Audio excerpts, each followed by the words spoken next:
when I go to the theater, if I can see the acting, I already don't like it. In other words, if it's the performer and his mind and his speculations and what he fixes and arranges is visible to me, it's bad acting, in my opinion.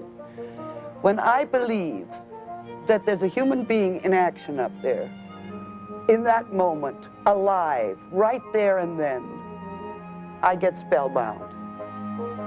Now, to achieve that is, to me, harder than playing an instrument. It's harder than fiddle, it's harder than dancing, it's harder than all the other performing arts, in my opinion. When you really achieve that understanding of human beings, that ability to place yourself into the shoes of another human being and reveal that life on stage, it's to me the ultimate experience.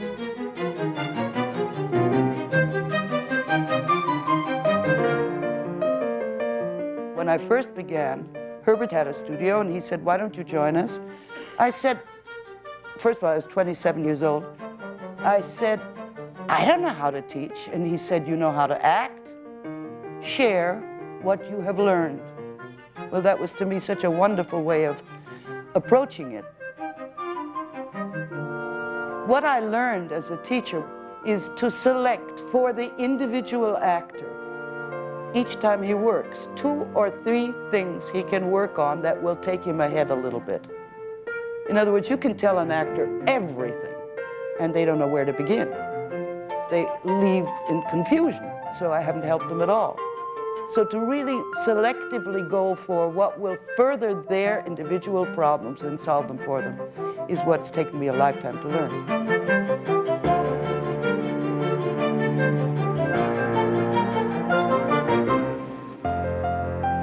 Set up, please. 2 for the seesaw. First of all, when you watch your fellow colleagues working, don't be judgmental. Don't say, "Oh, I like his work," or don't like her work," or, to your own. It teaches you nothing. If you really watch and identify with it, if something is convincing, ask yourself why. What are they doing that is allowing for that? If you don't believe it, say, "That's wrong, that's what I do. How can I correct that?" And so that even when you listen to me, you listen for your criticism, not just theirs. Then your participation in every scene will not be just as an audience, but will be an active learning one for each of us. There isn't a mistake that you make that I haven't made over and over and over again. And it is out of acknowledgement of those errors and trying to correct them that we all learn something and grow together. Look, Jerry, why don't we just sort of get married and get the goddamn thing over with, huh? Bigamy? Oh, bigger you, I mean. I've got one wife now. Yeah, I mean after the divorce. I'm not just going to be a ball and chain, you know. Now that you passed your bar exam, you know the first thing I'm going to do? Take up shorthand. Oh, well, shorthand is the one thing this romance is lacking at the beginning. So when you open up your law office, there I am, a goddamn secretary. You're really going to save dough on me. And once I make enough money out of the loft, I'm gonna fix up the flat for us real nice. It's real nice. It stinks. What do you want done with this stuff, Jerry? Bills, gas, phone? Leave them somewhere I can see them. I don't think I paid those yet. What do you want to pay them for? All they can do is shut you down if you do, if you don't. Ooh, letters. Jerry, dearest, don't shut me up.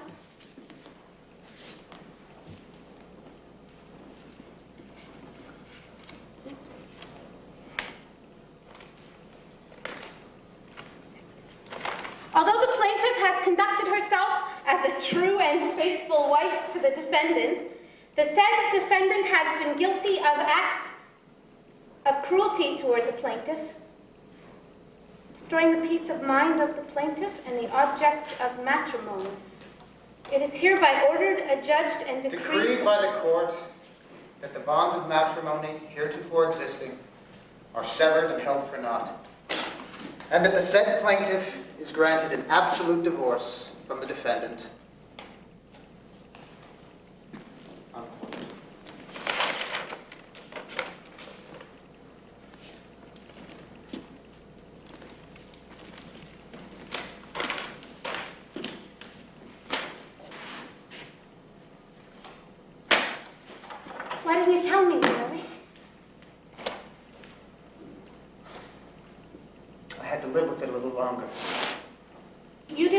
to know? Not till I was on top of it. There was a deep hole. It takes a long time to close over. Then what will you do? Then, Yeah, then... take things one day at a time. What? Pat these cups. You son of a bitch! Did you tell her about me? That you moved in? Yes. Because I had a hemorrhage? I'm not a son Did of you a tell bitch. her I had a hemorrhage? Yes. And you tell me about this? Oh, smash them all! Who needs them?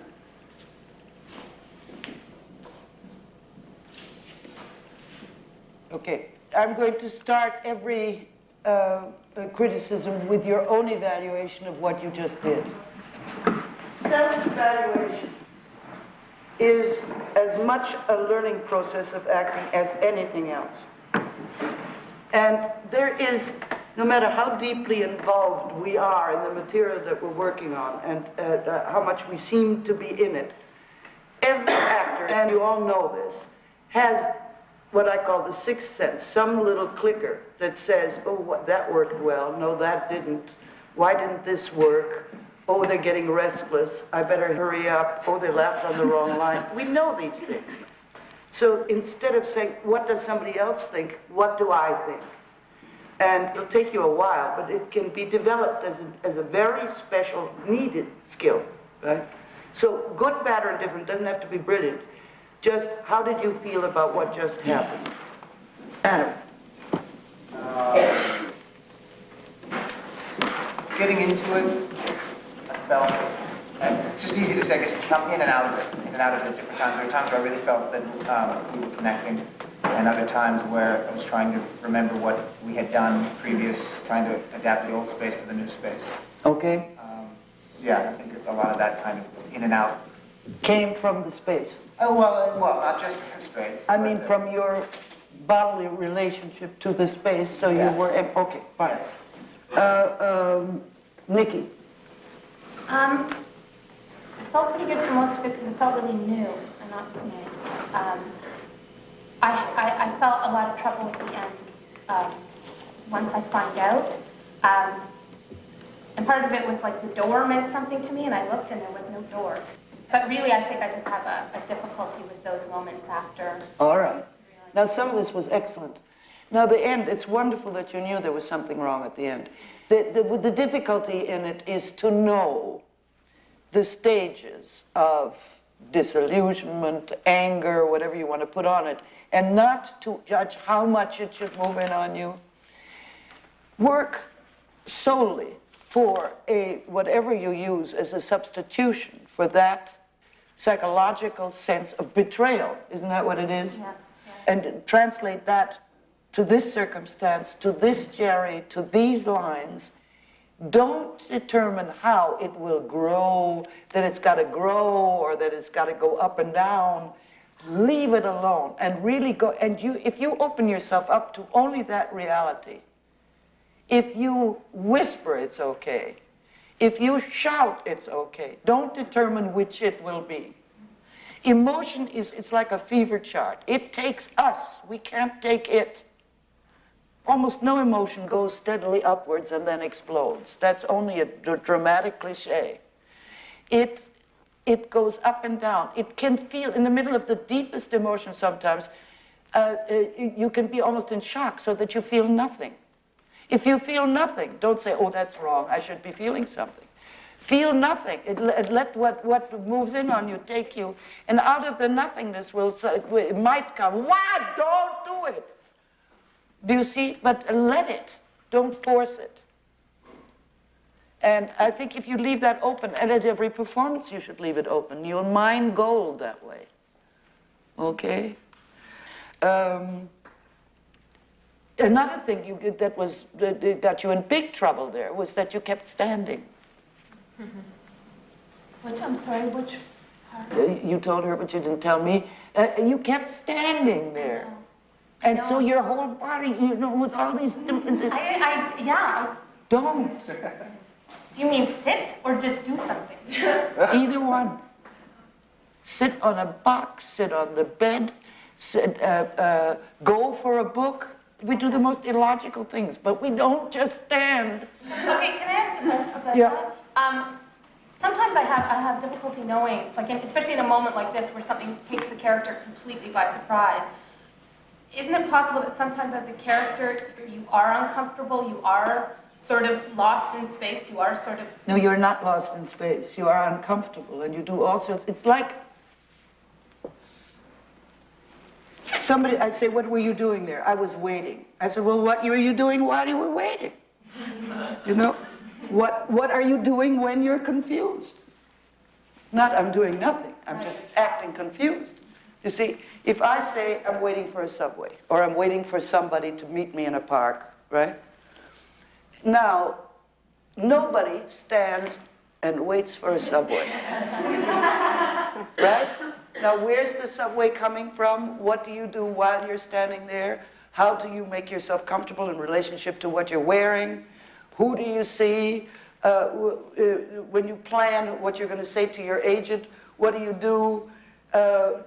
When you take another look, you wait for the train, you count the cracks, you start rehearsing your audition, but you don't stand and wait. And you don't, in trauma, in a big crisis, you may be confused, but what do you do in your state of confusion? That's what you have to find. Okay? That's very important. You have some zinger lines all the way through the play. Don't avoid a funny line and say, I don't want to show the audience that this is a joke.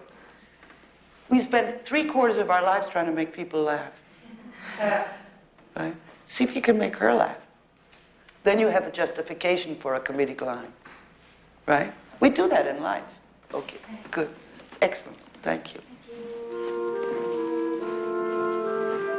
Set up barefoot in the park, please. In your rehearsals, work on place. I work an hour on place alone in terms of what do I usually do in that room? Where's my favorite place? And if it's a new room to me, I ask my partner, what is in your room? What do we see outside of these windows? Where's your kitchen? Where's your John? Did your mother make these pillows? I don't know, I'm making this up. But I do all and not only do I talk about it, but I walk around in it. I touch things. And I sit and see what I would do in this room. And then put the scene on its feet and go moment to moment. Why do you come into the room? What do you see there? Where would you head? Are you invited to sit down? Do you find your own place? Does she take your things? Do I take mine? And in that way, the scene evolves, humanly, logically. Don't you tell me when to cry. I'll cry when I want to cry. And I'm not going to have my cry until you are out of this apartment. What do you mean, out of this apartment? Well, you certainly don't expect us to live here together, do you? After tonight? Are you serious? Of course I'm serious. I want a divorce. A divorce? What? I'm sorry, Paul, I can't discuss this anymore. Good night. Where are you going? To bed. Corey, will you come in here? I want to know why you want a divorce. I just told you why. Because you and I have absolutely nothing in common.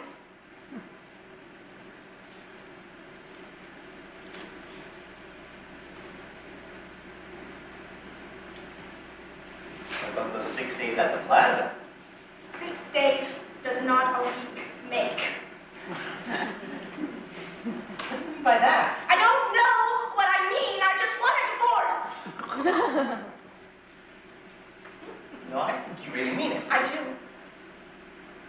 You mean every time we have a little fight, you're going to want a divorce? There aren't going to be any more little fights, Paul. This is it. This is the end. Good night. So then, what you're trying to tell me is that you're... Corey, come here! Why? Because I don't want to yell!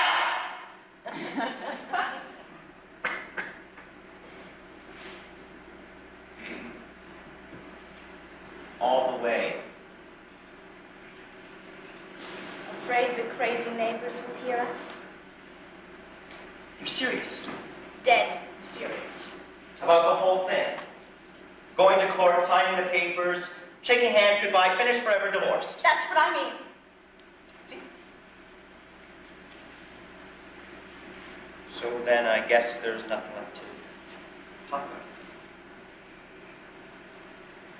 I guess not.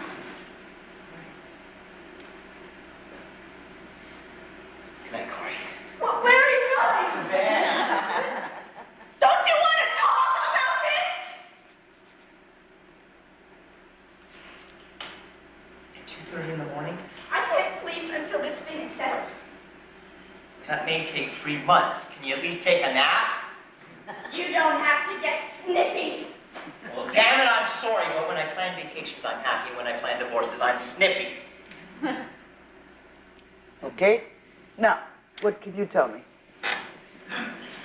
Kevin.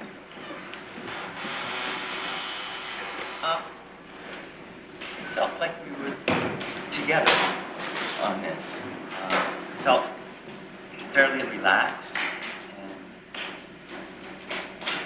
wasn't really aware of any of the audience once we started. Does anything occur to you that I might criticize? Our movements. Okay, all right, good. Yeah. Melissa. I find it really difficult to start this scene. So, although I'm running my objective and my physical goal through my head and trying to internalize it in my body, I always feel a little unsteady. Okay, Starting that all out. right. Now, one of your biggest problems with the scene is that it has no real physical life anywhere. There is standing, there is preconceived line readings, and emotion. There is no physical presence in this room. Let me show you something. I always say we never stand when we can sit. The standing here was continuously placeless. If I get up and I'm going to get you a drink, and I head for the bar, right? And I go here, now I'm going to get you a drink. Now you say something to me. I can stand here for 10 minutes because when we're through with this, I'm going to go to tomorrow. That's what I mean by destination. We are always between places. If you stand over here, it's possible you're confronting him here. Now your standing is dependent on whether you're going to go to bed, but you know internally, instinctively, you know that that's where you're going to head. Or you're going to change your mind and sit down here and have it out with him here. But you never have destinations. That's when now you have to fight for relaxation. And your body is fighting to be relaxed. Okay. Okay? Now, when you both started, I knew you were both in trouble. Always connect your first beat with an activity, with a physical activity. Take a sock off and then start talking, and you'll be better off. Do you see what I mean? If I'm waiting for an entrance, if it's no more than an adjustment of my belt just before I come in, I'm more in action than when I'm standing and trying to sift all the homework and who am I and who was my grandmother and what am I doing here and what's it. And I say the 3 steps are, what did I just do? What am I doing now? What do I want? And go for it. Those are the 3 steps that will get you there. Not body exercises, not relaxation exercises, not workouts, not inner work. Can get you in glue. You don't know which foot to start with, you know? So if the body isn't there, nothing else. We talk, we feel, we think, but it comes out of our body. So all the thinking and talking and feeling, if the body isn't there, it's useless. Do you see? Mm-hmm. I also think in the physical life, it's peculiarly staged, whether you know it or not. And you're making determinations on emotional results, on highs and lows in the scene. You haven't really found your reality at this point in this fight, what you would do, what you have to do. Do you see? Mm-hmm. I don't care if it seems illogical to you, but don't stick to this layout. Shake it up. Start with a rehearsal of doings and activities in this room. Okay, that's all. Very good. Work on it some more. Destination is probably the thing that I think about the most. I can't tell you how many times people have been like, okay, in this scene you're gonna pace. You're gonna be pacing and you're waiting for the phone call and I'm like, no, I don't pace. I don't pace because Uda told me not to ever pace. Because nobody just walks back and forth without a reason to go one way or the other. The exercises and why I devised them. Years ago, when I worked a lot and played a lot, there were obviously times in between when I had nothing to do. There were many technical problems that nobody seemed able to solve for me, which arose, like suddenly panicking with an awareness of the audience, of what do I do if I have to balance? Suddenly I'm hot and in a hurry and it's dark, and how do I incorporate all these conditioning forces into my work? So I began working at home by myself. And the first thing I learned was how little we are trained to observe ourselves, our behavior. We can always tell somebody how we feel about something, but what we did when we felt a certain way, we're unable to describe. So I started to watch myself at home in a variety of circumstances, and then see if I could bring into being and recreate just 2 minutes of a simple task while I was at home, understanding everything that was the cause of my behavior. The very first exercise, it's called destination. What is my physical destination? When you are spaceless, when you don't know where you are, what surrounds you, where you came from, and where you are heading, your body will tense, you will get very self-conscious, and start to arrange yourselves. If you know where you're going, where you came from, what surrounds you, and how that influences your behavior, you get free. Then all the wonderful work, psychological work you do on character and on the movement of the scene can take place, otherwise it can't.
Okay. Now, Judy, how did you feel? I don't know. I don't know, really. That you do. I do? Okay. I felt very sure of my destination.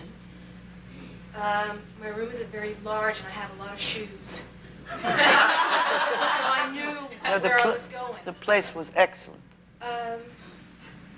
You know why the belly laugh when you fixed yourself in the mirror? Do you know why it got such a laugh? Yeah, sure. You do? Well, I mean, I guess so. we all recognize ourselves. Right. That's what brings about the most spontaneous laughter, when we suddenly see ourselves doing the same thing, right? I felt that the music was wonderful, but you didn't go with it as much as you would if the awareness that it's on, you know. The moment there is no problem, or I'm just looking, you will find that you go with it. It's a wonderful thing to discover. You did towards the end, but I felt that could have been more influential. Otherwise, why have it on, you know? You used expletives. Now, I wanted to do, in the future when you work on, if you plan to work on these exercises at all, wherever you find that you snort, use an expletive, sigh, cuss, or talk, do it. These are not silent exercises. When you start to see where those things come from and how much we do talk to ourselves alone, you're a mile ahead when you get to monologues. Okay? Very good. All right. By the way, a 2 to 3 minute exercise discovered from your life and worked on should be at least an hour or two rehearsal. Okay.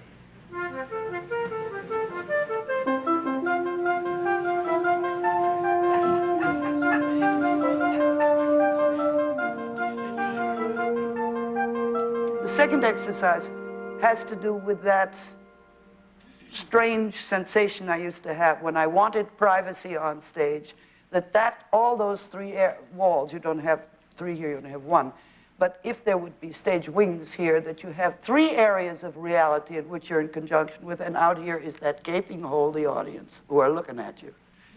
And how to retain privacy there, not to play into the audience and not to duck from them, but to incorporate this area so that it belongs to your room. By the way, what I'm looking at has to be out of the possibility of eye contact with anybody in the audience. So wherever I anchor that spot, it has to be, let's say, where that white piece of paper is, or on the other side of it near that little bright spot just above Kyle's head over there. Because every theater shape is different, where the exit signs are, where the balcony, what I'm going to use. I go into the theater way ahead of time when the house is empty, and I mark it first so I'm not hunting for my fourth side while I'm playing. Poppy. These 2 adults on Marjorie. What? Marjorie. Yeah. Yeah, I know. No, it took me 13 hours. No, the airlines, they said that I had to spend the night in Salt Lake City, and I said I'm not spending the night in Salt Lake City no matter what. And I called customer service from the plane, and they were like, no one's ever called customer service from a plane before. You're the first one. And Dad, like, all the passengers were staring at me because they thought I was insane. She's in the pool? Really? I'm so jealous. We had so much fun. You know what I wanted to tell you? I don't think that I'm going to go to real estate school right away. No. I know that we talked about it, but it's just, I'm really concerned that it's going to be hard for me to do both things at the same time. No, not exercise. Act.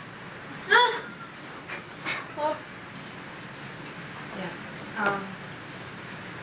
I just don't see how I can really give myself to both things fully, you know. So I'm gonna, I know.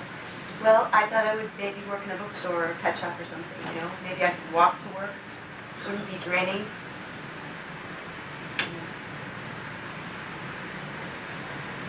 They're good. They're outside, actually. So you got that, right, Dad? You know what I mean about that? That means I'm not going to go right now. I know that you... Yeah. I don't know. I just know that that's what I have to do. You're going to go in the pool? Okay. Well, give her my love. And I love you, Pop. That's it. Okay, how did you feel? Oh, it was so anchoring to have that there. It gave me, right off the bat, something really good. And I really forgot for quite a while, not the entire time, that there are people here. Absolutely. Isn't that a wonderful feeling? You see, I always say when that works, it's like somebody took the weights off my shoulder because it makes me free to be there. It was a wonderful exercise. I had one question. Yeah. Did anything bother you? Did anything bother me? Or did it occur to you that's strange or anything? Pretty strange. Hi, Poppy. This is your daughter, Marjorie. Marjorie. Is he deaf? He is he's slipping. Yeah, he's slipping a little bit. It's a concern that I have. Okay, all right, then I accept it.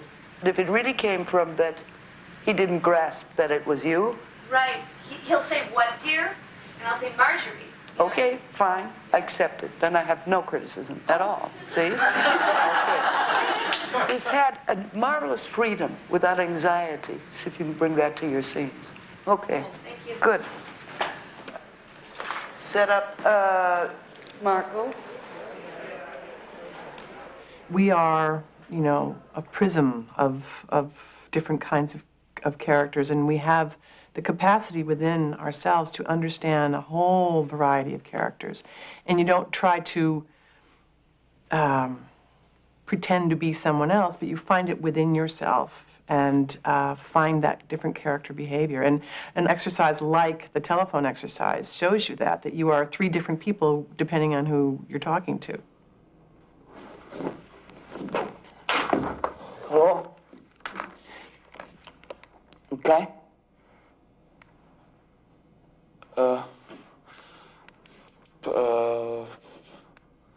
Francesca?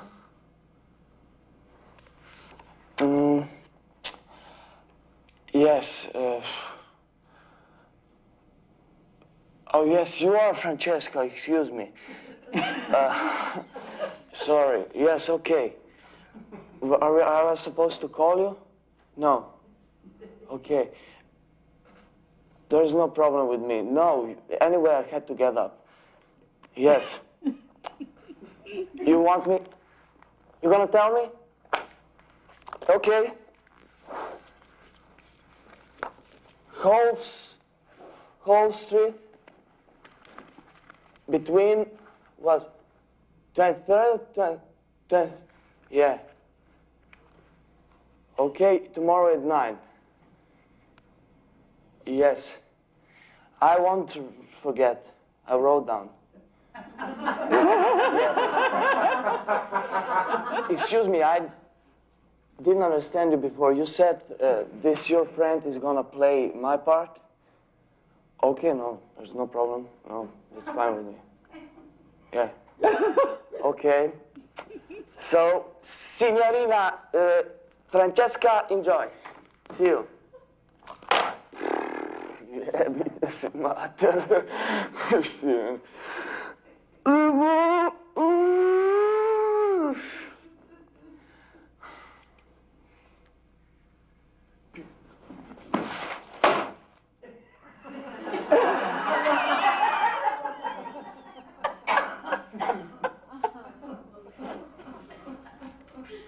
Yes?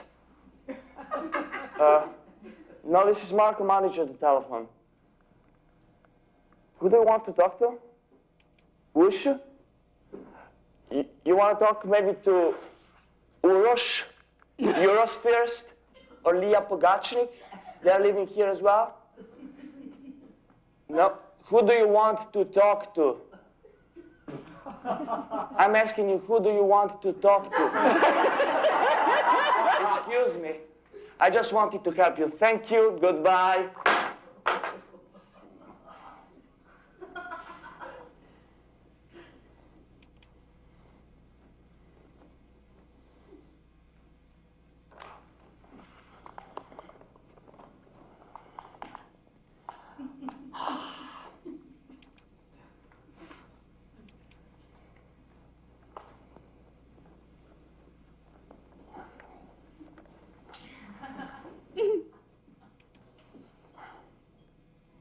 Good morning. How are you? Did I wake you up? Oh, sorry. I didn't want to. No, it's not okay. You know what I was thinking? Because this is such a lovely weather outside that I want to sleep a little bit. And if we can, so when shall we meet? I don't know, I have just this appointment at 6 o'clock with Christy, but do you have any rehearsals? So, 12, 1. Okay. So, yes. What? Yeah, I guess so. Okay. Yes. Enjoy. Okay, see you.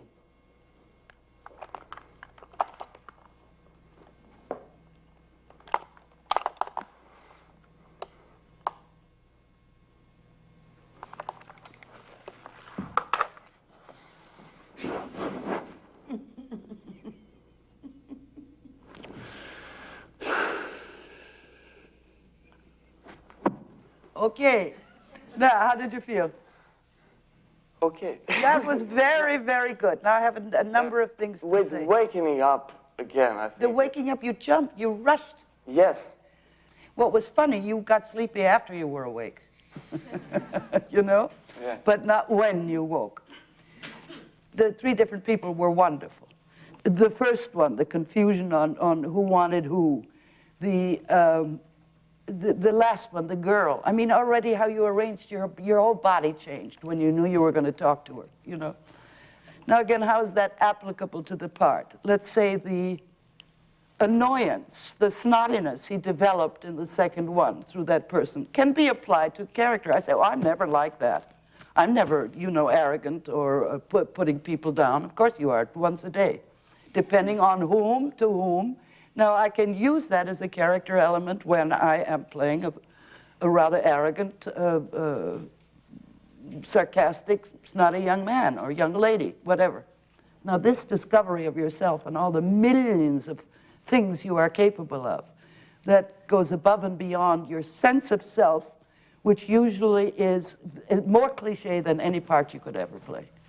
You know, I say, who do I think I am? I think I'm open, generous, kind, noble, giving, so that we have very limited image of ourselves. And the opening up this to the point where when am I silly, when am I stupid, when am I arrogant, when am I neurotic, when am I everything that I'm called on to play in different parts that aren't right off my center. Okay. Now, this was very successful. I have one further criticism. Since the exercises are based on building one on top of the other, I don't expect the other elements to be missing when you come to it. The first exercise, which is destination, you incorporated beautifully. You had unbelievably specific destinations just on this floor, but you always knew where you were in relationship to what.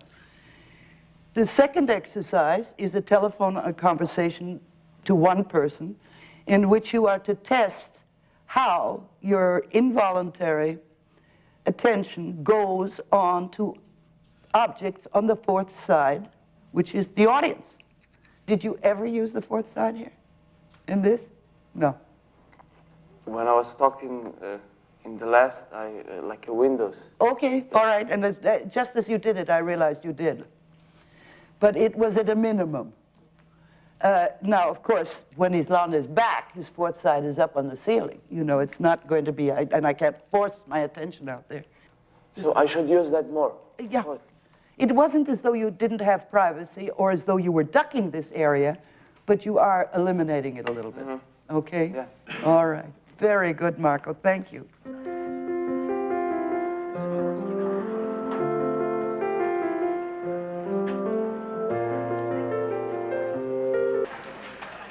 Did you have a question?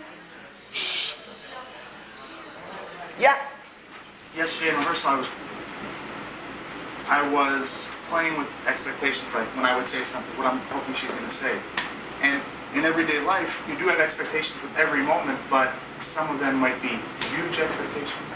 Oh, absolutely. Some of the, oh, of course. It's not a matter of degree, but we never know exactly what's going to come. We expect something, and sometimes we do get exactly what we expected, and then we're already on to the next. If I just say to you, how are you? Wonderful. Well, it wasn't quite what I expected, so it stopped me a little bit.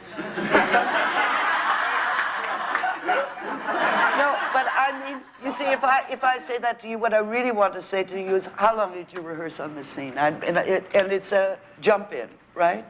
Now, if I say, how are you? And the actress says, fine. I said, now, how long did you work on this scene? Now, if I say, how are you? And he says, I really have a terrible headache. I say, I'm so... Well, yeah, how long did you work on this scene? You understand? But if I get what I expect, like I'm fine, then I'm already on to what I want to do. The next thing that I want. But you'll get the hang of it. You'll start to explore that in your own lives and see how crucial that is to a true give and take. Okay. Just recently I did just a scene on my show where I was first got the keys to my boyfriend's house, and it was like this big coup that I was able to get the keys from him. And I go to his house and I don't know if he's home yet, and I have a present for him. So I was like walking in his house, the camera was following me, and I was calling his name. And I remember thinking all about Uta before I did the scene, and about place and about expectation, and really looking. If you're looking for something, don't just scan, don't anticipate that. Don't anticipate, it seems like the really big thing. For this exercise, the problem that I give you is that you have lost something, has to be pretty small so that you can't, I mean, if you lost a big shoe and your set is such, you haven't got many places to look because you would see it. So it has to be a small object, something that is important to you, that you have misplaced or lost. In the rehearsing of it, you will know, you put it where you're going to find it eventually. And then it's the problem of really putting yourself into the moment with total conviction so that you don't anticipate and start to play the manner of looking for something rather than really looking. Okay. Okay. Glasses, books.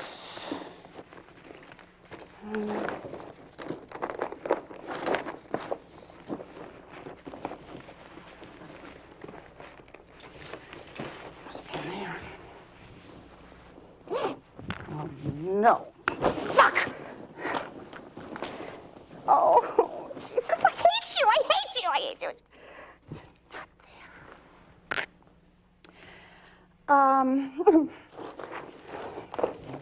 If you were just a little fucking more organized, I would like it a lot better. My ticket, for the fuck! Breathe. Calm down. It's not here. It's not there. Oh, shit. Come on, relax. It is here. It is here. Nobody does it like me. Yes, indeed. Good song. Oh, come on. Where did I put it? All right, calm down, think. I need it. Okay. Not here.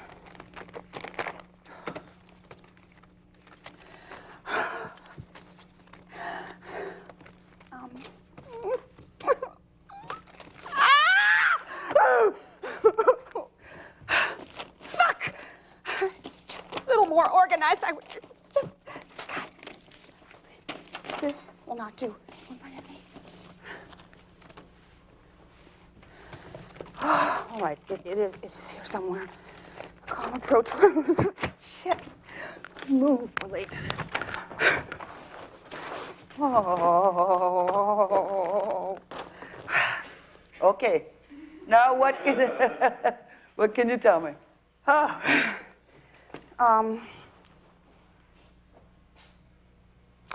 Well, maybe a more gradual. No, I felt the talking took over at the expense of really looking. Now, by the way, a side effect of this exercise is that almost always, if you lose something, it get panicky, you will start talking to yourself. So it's a kind of nice first step into learning how that comes about. Do you want to try it again? Yeah, just try the first few beats again. And if you talk, talk, but don't make that predominant. Okay. All right? Specifics of what she's setting up now. That exercise can't work unless you really know everything you're dealing with, each pile, what's in it, what it means to you. So it isn't just, otherwise, if you would just put stuff there, it would become general hunting. Now again, I'm not getting a good idea and then seeing how I can improvise it. In the rehearsing, I'm truly discovering it so that I can repeat it as if for the first time. Okay. Makeup. Books. Glasses.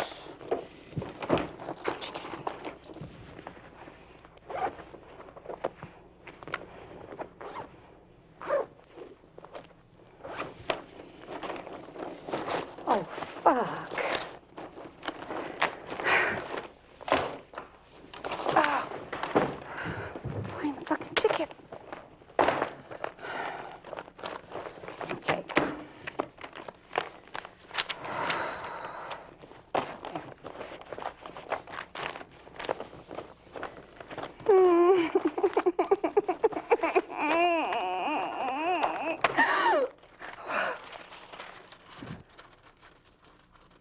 Nope, nope, nope, nope, nope.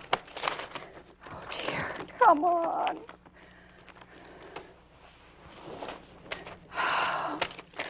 Oh, come.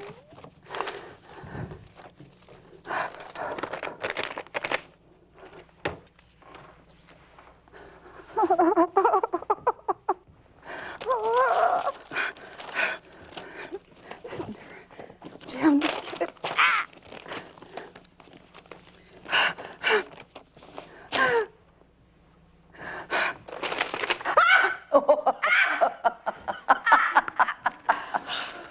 Okay, now you see, that was much better. Didn't it feel better?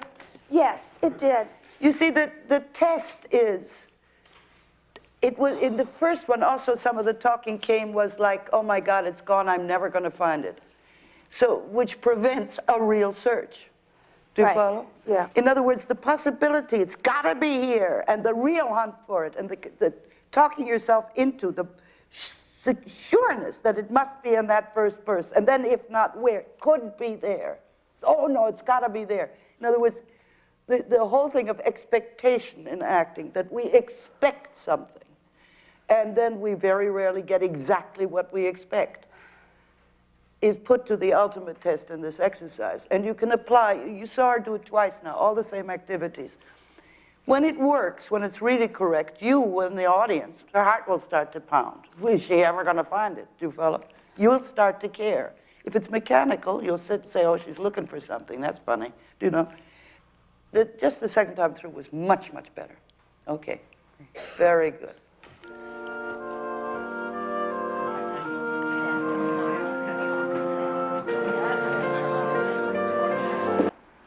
Could you talk a little bit about inner objects? An inner object is something we contact visually in our mind's eye that is not present in the room. Memories, remember what you did yesterday when you told me such and such. I'll show you one of my favorite demonstrations. I'm getting ready to go to the store.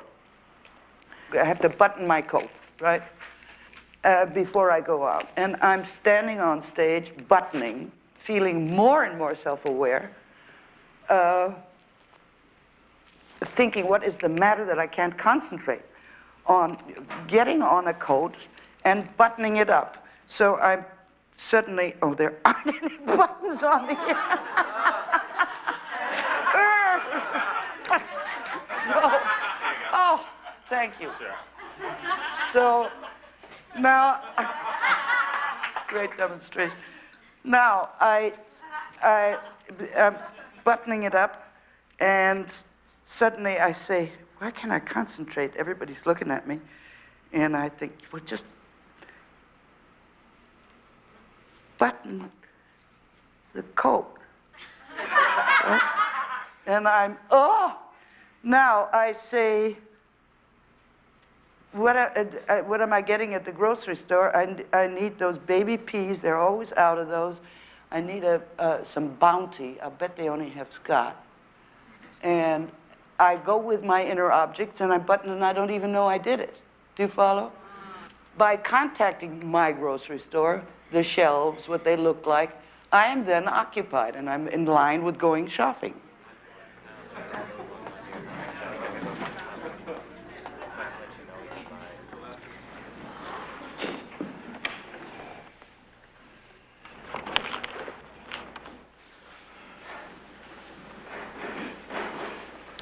Oh, for Pete's sakes, go ahead and cry. Don't you tell me when to cry. I'll cry when I want to. And I'm not going to have my cry until you are out of this apartment. What do you mean, out of this apartment? Well, you certainly don't think that we're going to live here together, do you? After tonight? Are you serious? Of course I am serious. I want a divorce. What? I'm sorry, Paul, I can't talk about this now. Good night. Where are you going? To bed. You can't, not now. You did before. That was in the middle of a fight. This is in the middle of a divorce. Sorry, Paul. I can't talk to you when you're hysterical. Good night. Will you come here?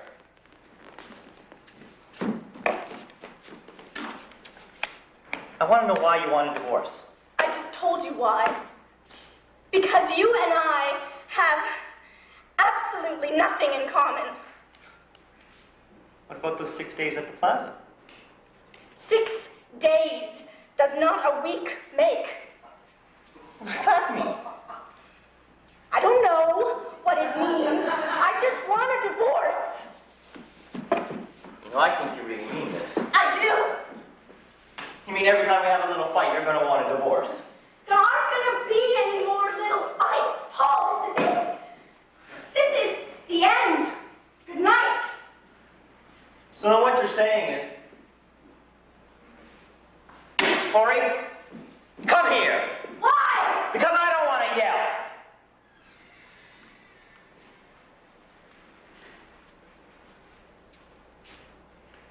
All the way.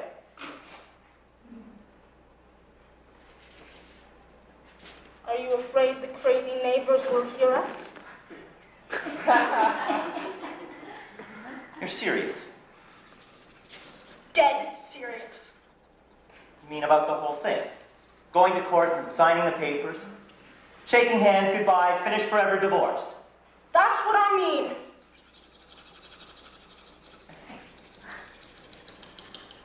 Huh. And I guess there isn't anything left to be said, is there? I guess not. Right. Good night, Corey. Where are you going? To bed. Don't you want to talk about this? At 2:30 in the morning? I can't sleep until it's settled. Well, that may take 3 months. Why don't you at least take a nap? You don't have to get snippy. Well, I'm sorry. But when I plan vacations, I'm happy, and when I plan divorces, I'm snippy. It's as much as we want. Okay. Now, how did you feel today? I don't really know. I think I might have been pushing. A little bit. Pushing Yeah. for the results that you wanted. Yeah, pushing to have something I didn't. And I don't even know that I knew what that was. But I felt like, something's not here, I have to find it. So it's very possible that I wasn't connected, but that I was struggling to find that thing. Okay. And Kevin? I found that there were a couple of moments that I was just not there. And it's always the tough moments of the surprise when she says, I want a divorce. It felt, You Up see, to it me. starts earlier, actually. I want you out of here. Yeah. You see, and that didn't land at all. Your pants were more important than what that meant. Yes. By the way, that's what I want to talk about, that some of your activities, when the activities state pieces of business, you're using them wrong. In other words,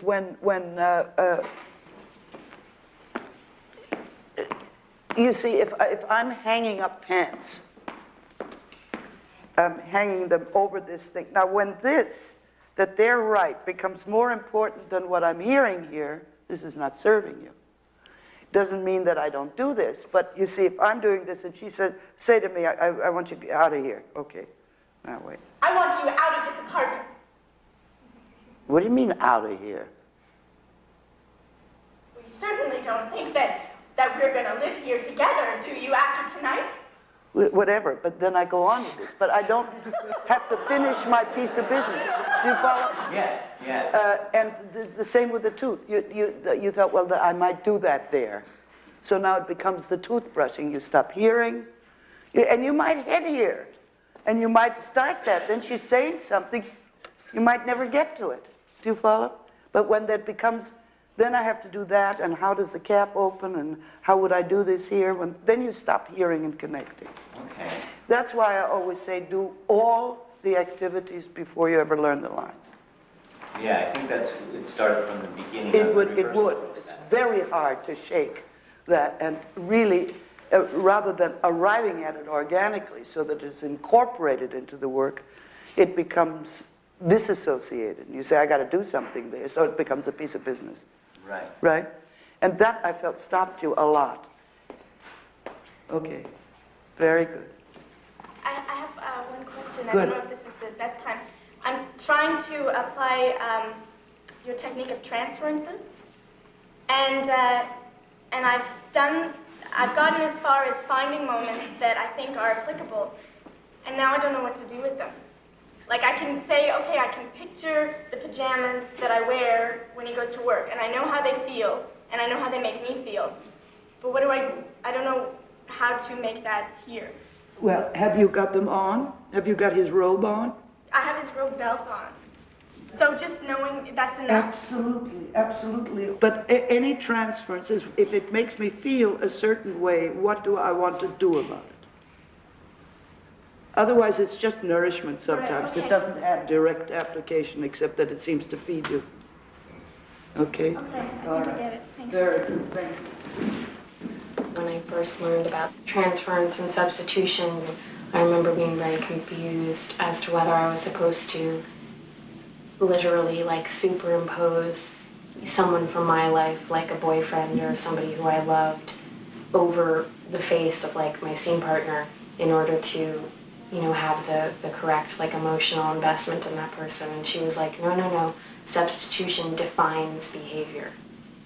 How substitution in relationship to others can change. Let's suppose my sense of age, how young or how old I am, very often depends on whom I'm with, right? Now, I'm walking down the hall and I bump into Alfred Lunt, and he reaches out and asks to shake my hand. Now, I'm heading here and I see it's Alfred Lunt. You know, I mean, I'm 18 again. That's how I feel. I mean, because of the admiration about our relationship at that time. Now, I can substitute, if we're playing together, him for you, if I need to. Do you see? Right. And it brings about a totally different... Now, the whole point in substitution is that I'm not carrying, as we shake hands, I'm not carrying Alfred Lunt around in my head. I'm not playing, you know, where is he? And that's what he looks like. And, you know, but I'm transferring that relationship onto you. And when I shake hands with you, I'm doing it to you, right? Not to him anymore. That's where we often screw up in substitutions. We hang on to the source, and it floats around with us. We're doing homework there, and we don't see who we're doing it with. See, when it's translated into action, into behavior with the partner, our relationship immediately becomes something else. Now, if I take my snotty son-in-law, the same circumstances, all right? And you offer me your hand. Okay, here I go. and I go. You see now. But I've again done it to him, not to my son-in-law. You see, that's the step in rehearsal we often leave out. That we imagine, and then we hang on to the imaginative thing rather than putting it on to the object or the person. Right? Okay, very good.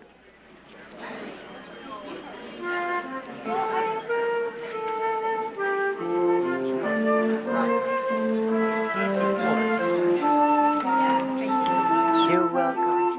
Oh, thanks.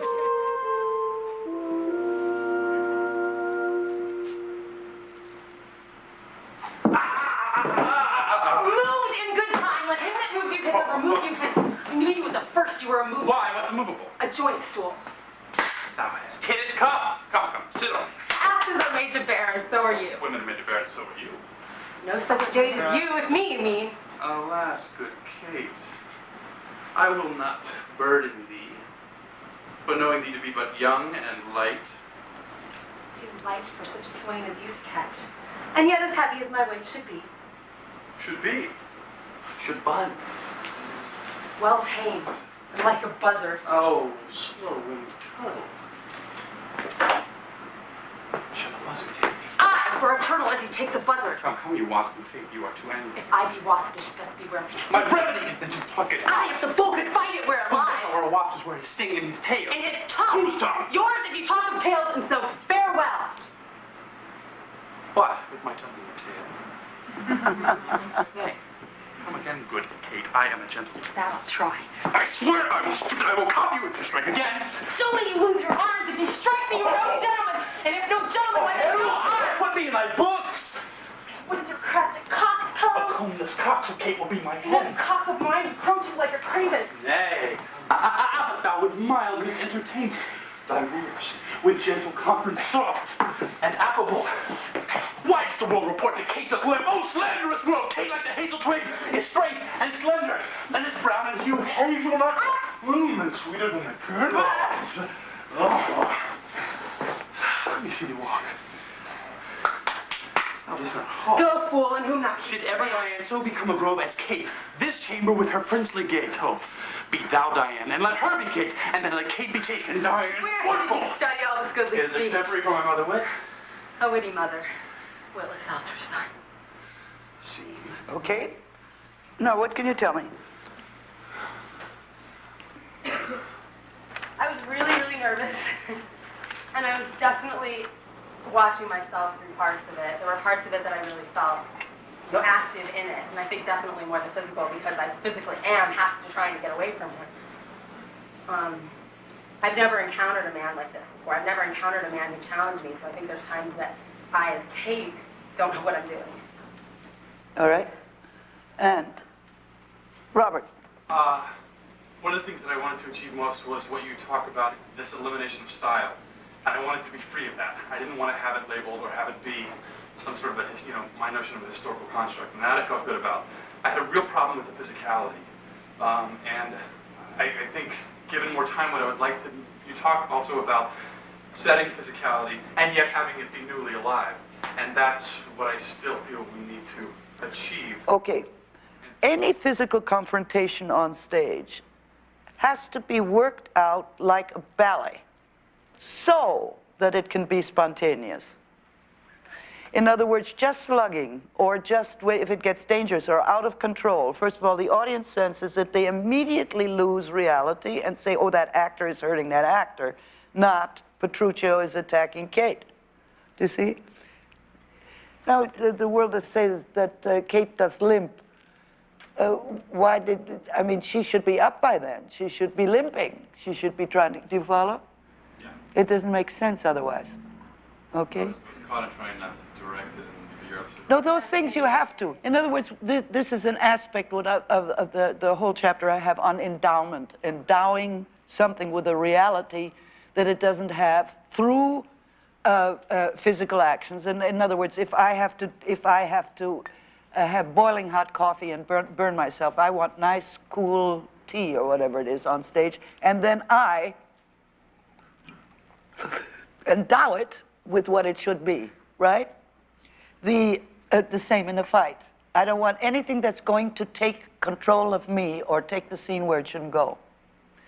So, but I want to work on it so that it has sensory reality to me, and then bring it about so that I can believe it and then the audience will believe it. The point where it does say she strikes it, which is when he says, I am a gentleman, and I say that, I'll try. What we had worked out, which is the one thing that I think we really had set, was that I go to slap him and he stops me. That works? Well, he says if you strike me, I'll cuff you again. I think you have to hit him there for the next line to make sense. Okay. Right? I have no problem with that. Okay. No, but don't hurt him. You got to believe you slap him, but work on it so that you aren't hurting him. Right? Now, verbal action. Let me give you an example. If my objective is to make you laugh or to provoke you with a laugh, if I tickle you first and you laugh, I have no need for the words anymore. It's the same with the physicality. The words are already duels. Best beware my sting, and a wasp, and with my tongue in your tail.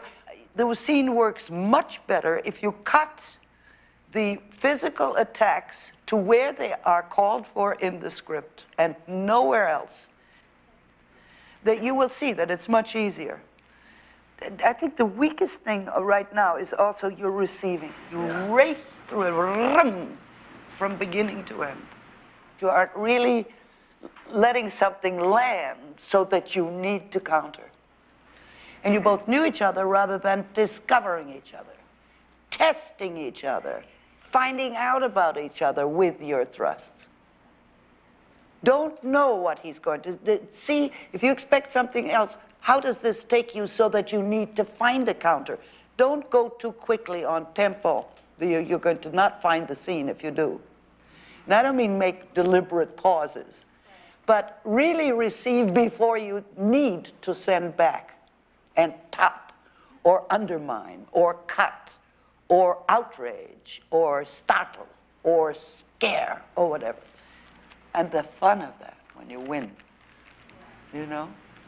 Okay, very good. By the way, I just wanted to say on that 5-minute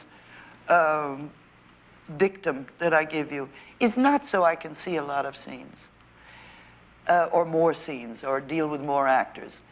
If you take a scene that's more than 5 minutes, there are exceptions, of course, 6 minutes, 7.5 or something. But the moment you take a scene too long and you have no director, you will intuitively start directing yourself. You say, I can't play this here, I got to save it for there. You start to shape the scene directorially rather than approaching it subjectively and see how much life you can bring into those 5 minutes. That's my reason for it, okay? Give it another whack. Absolutely. Okay, good, thank you.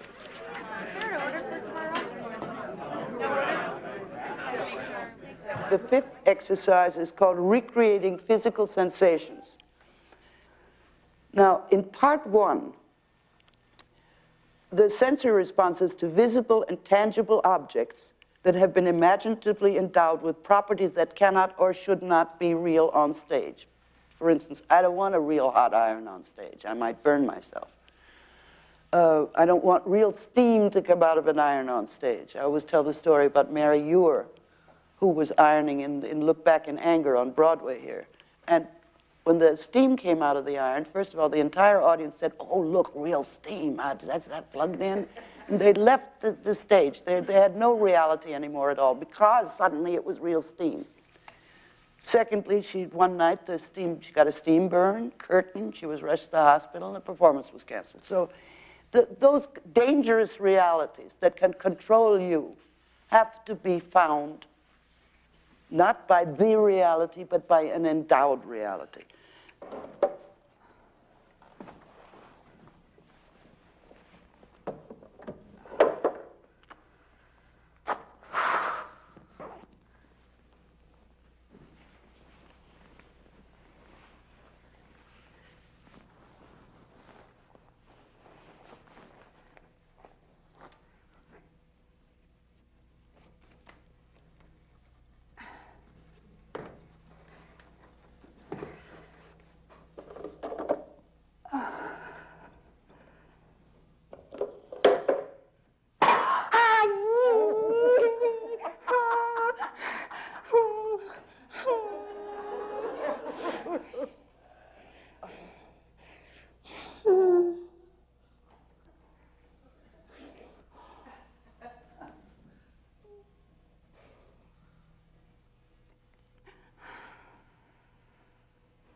Okay. Okay. Now, that was kind of wonderful. How did you feel? Pretty good. I think I anticipated a bit the sound. That I wondered about, and what. Well, I can sort of see that way, but not really because it's night, but only. But directing your attention there, I felt, came before you believed you heard. Yes. That was the only thing I would have criticized. Yeah. And I thought, because it became then, what's funny when we do an illustrated action, it makes me speculate, why did she do that? Do you know what I mean? Now, if you had heard something and then looked there, I would have believed it. And you would have too. Yeah. But that's what you anticipated. Yeah. No, this, I had almost no criticism, and they had wonderful examples. My God, the wet clothes were just superb. And then always these actors who, they have to come in from the rain, so they put their head under the tap water first, and then it drips all over the set, but they don't feel really wet anywhere else, you know. But this was exemplary, that entrance. And the weight of the water and the steam and the burning yourself and the chocolate. I mean, it was, I have no criticism, unfortunately. But there's one other thing I want to say right at this point, is that all the exercises should, ideally, set up an automatic rehearsal process so that you rehearse all day long. You don't just rehearse when you set the time for it. I can't go to an oven. Every time I open my oven at home, I see how I go back from the heat. Do you follow? In other words, the self-observation involved when you burn yourself, when you touch an iron, at which point you pull back the finger. Because these are the things that create the reality of the sensation. Can you see from this exercise the endless variations? Opening a bottle that's supposed to be stuck. A sharp knife. I use a dull one and see what happens when it's supposed to be really sharp. So I can't hurt myself. Okay. I think that's enough. It's very good. Now, the second part of this exercise is where you endow physical sensations through the circumstances. In other words, weather, heat, cold, having to be quiet, being in a hurry. In other words, you're endowing the circumstances with realities which they don't quite have.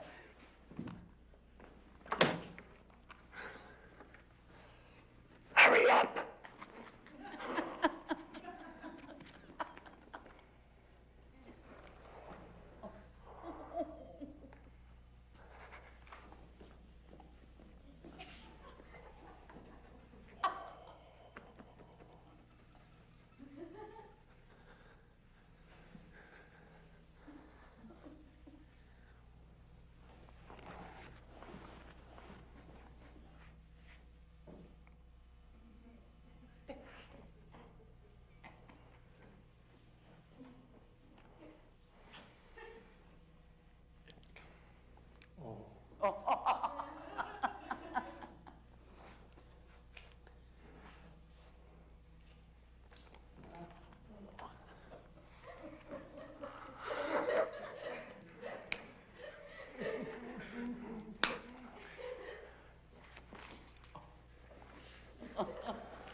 Hurry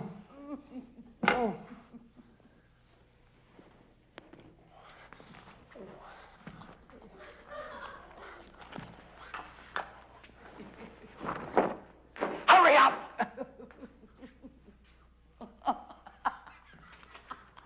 Hurry up!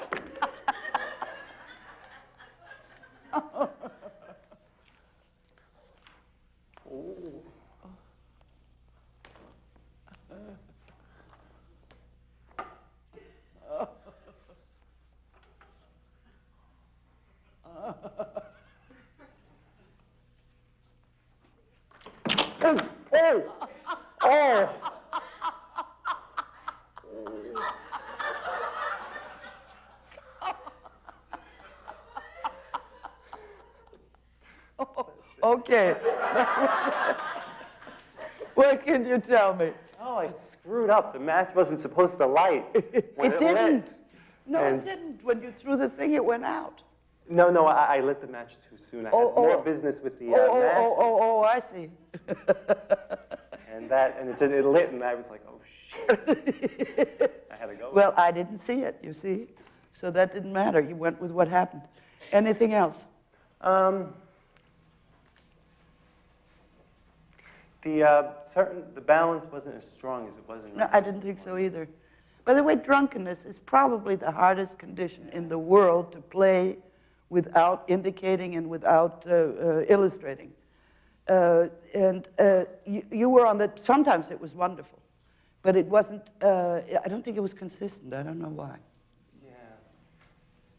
See, what I did was I tried to make it, I wasn't concentrating enough. My head was very heavy. I think what I should have done, now that I think of it, is put it more in my knees. I think so too. Yeah.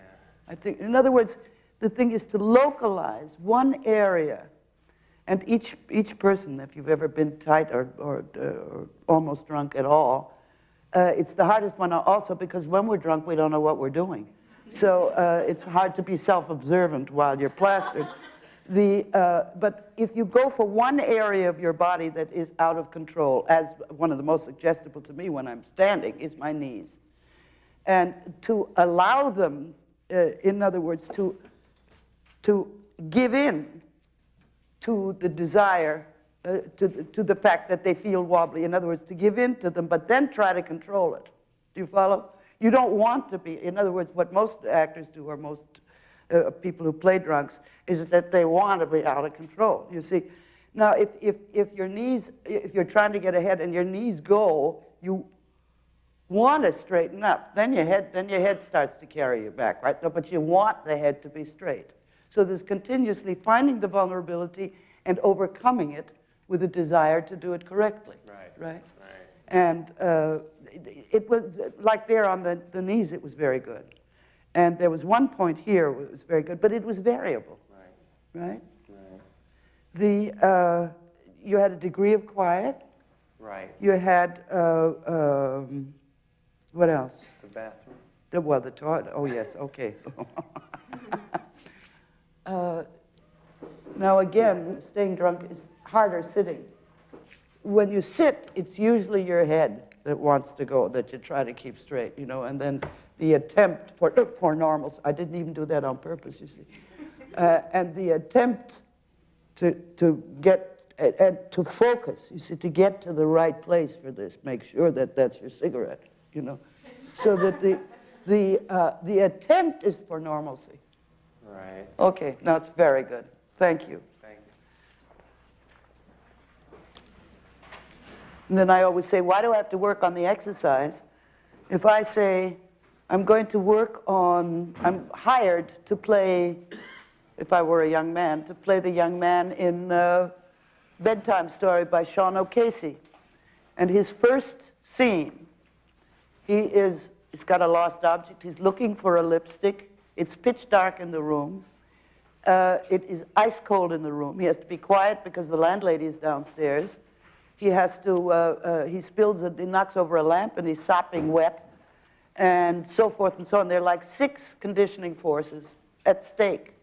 I don't want to, at that point, learn how to stagger conditions and make them real to myself. I want to work on the character. You see what I mean? That's one of the glorious benefits of the object exercises, that we so build such reflexes in the reality of behavior that when we come to the part, we can now concentrate on the part. Okay. She's like a force of nature, but she's not like a typhoon or anything. She's like the summer coming, you know? You start to realize that it's hot outside, so you take off your jacket, and then it's really hot, and then you gotta take off your shirt, and you hope that your undershirt is okay, you know? And then it gets really hot, and you have to decide whether you're gonna get buck naked or just put a bathing suit on. And you know that if you are not prepared for her, or if you're getting ready to waste her time, it's really not a good idea, you know? Now I have, what time is it? Oh, it's already 20 past 10. I think we should have, at this point, a question and answer period on where we are. Okay? I'll get up there and you formulate your questions on anything that has arisen about your scenes or theory or anything you like. All right, yes. When you have a scene partner that wants you to do something that you feel is illogical, how do you deal with that when you don't have a director? Even when the director is there, if an actor gets illogical, go with him in the illogic, and then it suddenly doesn't fit the dialogue, and then they stop. Let's say an example that I make, which is very visual, so you'll know. If the actor goes out too soon, he has to make an exit, and I have to say, come on, why are you leaving? And he's gone already. I don't say you're leaving too soon, because then he just gets mad at me and thinks I'm directing him. So I let him go. Then I don't say my line. He comes back and says, you didn't say your line. I said you were gone. And then there's no discussion anymore. You know, another thing we were just discussing about physical violence on stage, when I was in Streetcar with Tony Quinn, he knocked me black and blue. I mean, he really, and every performance I'd say, Tony, please, I put more makeup on my body than on my face because I'm bruised from head to toe. Well, I'm so sorry. I didn't mean to. I felt it. You know? So this went on for weeks.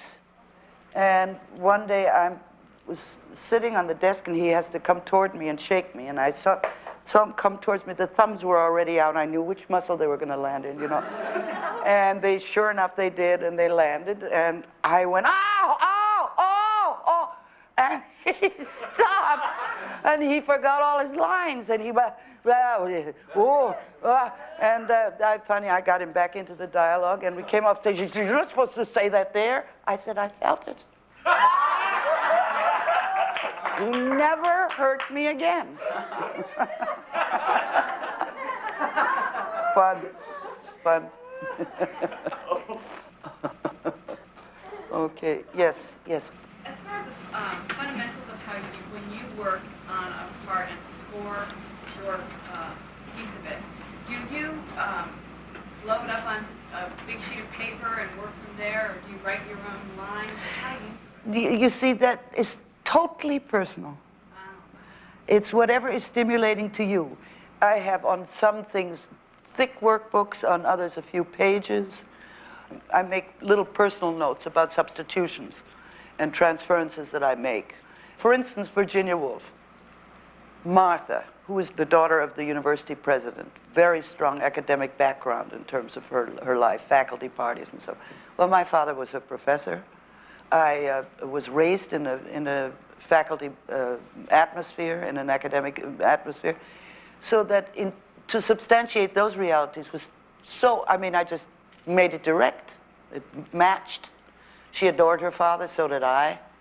You know, so that much of it was done. If I go to St. Joan, I got a big problem. I got a lot of work to do. Do you see? Okay. Yes? When is too much, or it's never too much? Like, nothing is too much if it has reality. What is too much is pushing, mugging, illustrating, indicating is too much, is wrong.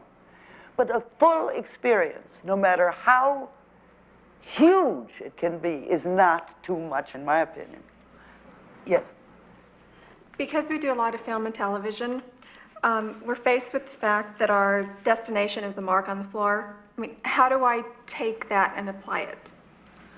The mark on the floor is still either near a table, near a chair. It's not spaceless. So the principle is identical. Why do I go to that table? Then you'll hit your mark more easily, too. Okay? Why do I go over there? Right. And that's your own, I mean, most directors don't give you justification. You got to find your own anyway. Right. On stage, too. Okay. Yes. Could you tell the opera story, the one about true intentions? Oh. What I always say, if on stage, a true intention, it's like a chorus line. It's all the chorus girls are lined up, and one of them takes a peek at the audience to see if her agent is there. You know, it's like being shot by a bullet. Now everybody is singing and going, and this one person goes, and everybody jumps. You know, so the story, Herbert and I went to a dress rehearsal of Lohengrin, God help us, at 10 o'clock in the morning. And I kept saying, I don't want to go 10 o'clock in the morning to a 3-hour opera. I just can't bear it. Herbert said, come on, it'll be interesting. So we went.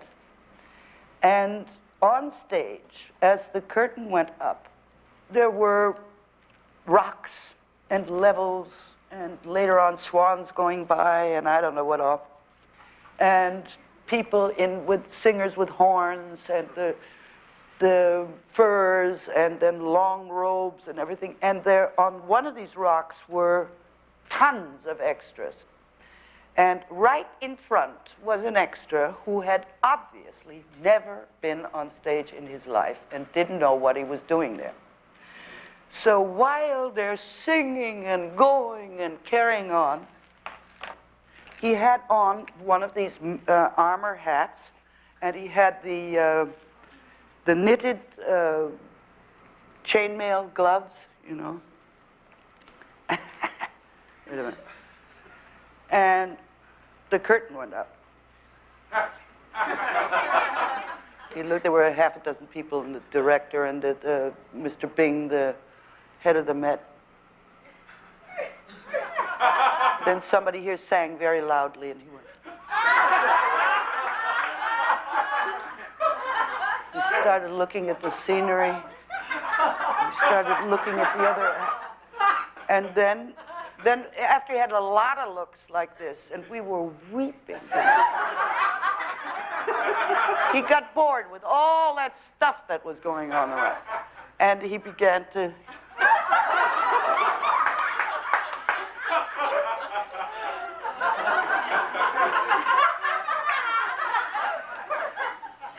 And then his hat started to bother him.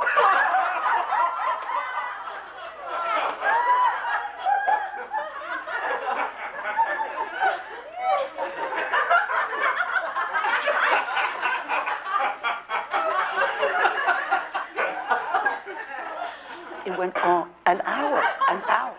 And then finally the hat couldn't bear it anymore.